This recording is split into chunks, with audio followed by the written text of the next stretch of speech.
Have you ever held on to something for so long that it began to weigh down your heart? Perhaps it was a painful memory, a broken relationship, a missed opportunity, or even a version of yourself that no longer exists. Many people spend years carrying invisible burdens, believing that holding on will somehow protect them. Yet in my journey as a monk, I have learned a simple truth. What we refuse to release often becomes the source of our suffering. Today, I want to share with you the philosophy of letting go. Many years ago, I met a traveler who carried a heavy sack on his back. Day after day, he walked the mountain paths with great difficulty. One afternoon, I asked him what was inside the sack. He opened it and showed me stones. Each stone represented a regret, a resentment, or a disappointment from his past. He carried them because he believed they reminded him of important lessons. I smiled and asked him, "Have the lessons not already been learned?" The traveler remained silent.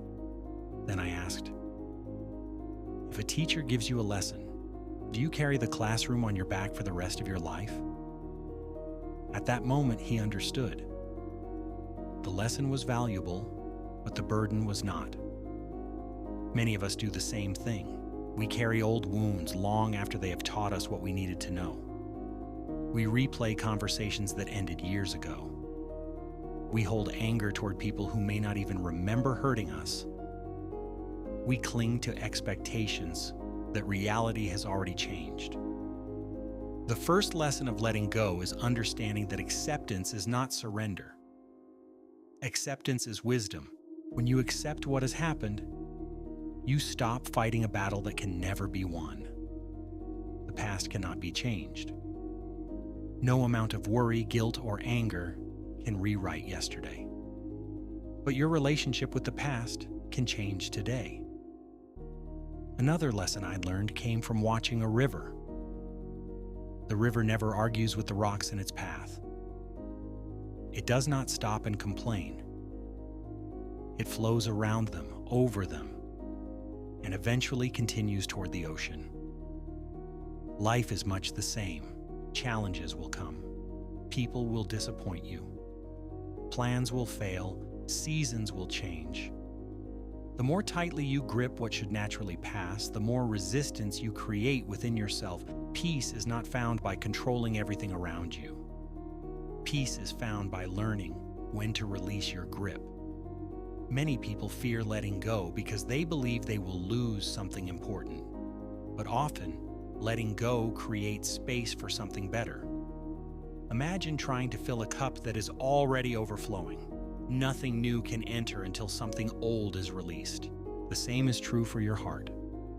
When your heart is crowded with resentment, fear, regret, and attachment, there is little room for joy, gratitude, and growth. One of the greatest transformations in life occurs when you stop asking, "Why did this happen to me?" and begin asking, "What is this teaching me?" That small shift changes suffering into wisdom. As I grew older, I realized that everything in life is temporary. The flowers bloom and fade. The seasons arrive and depart. Even our happiest moments eventually become memories. At first, this truth may seem sad, but it is actually one of life's greatest gifts. Because everything is temporary, every moment becomes precious. Every conversation matters, every sunrise matters. Every act of kindness matters. When we understand impermanence, we stop taking life for granted. We become more present, more grateful, more alive. It is about embracing life fully without trying to possess it. Love people without trying to control them. Pursue goals without attaching your happiness to the outcome. Cherish experiences without demanding they last forever. This is freedom. So today, I invite you to ask yourself a simple question. What am I carrying that no longer serves me? Perhaps it is an old fear, perhaps it is anger, perhaps it is a story you keep telling yourself about who you are. Whatever it may be, imagine placing it down for just a moment. Notice how much lighter you feel. Because sometimes the greatest step forward is not holding on tighter. It is finally learning to let go. May your heart be light, your mind be peaceful, and your path be guided by wisdom. Until we meet again, walk gently, breathe deeply, and remember that true freedom begins the moment you release what you were never meant to carry forever. Please don't forget to subscribe and share. Thanks for your support.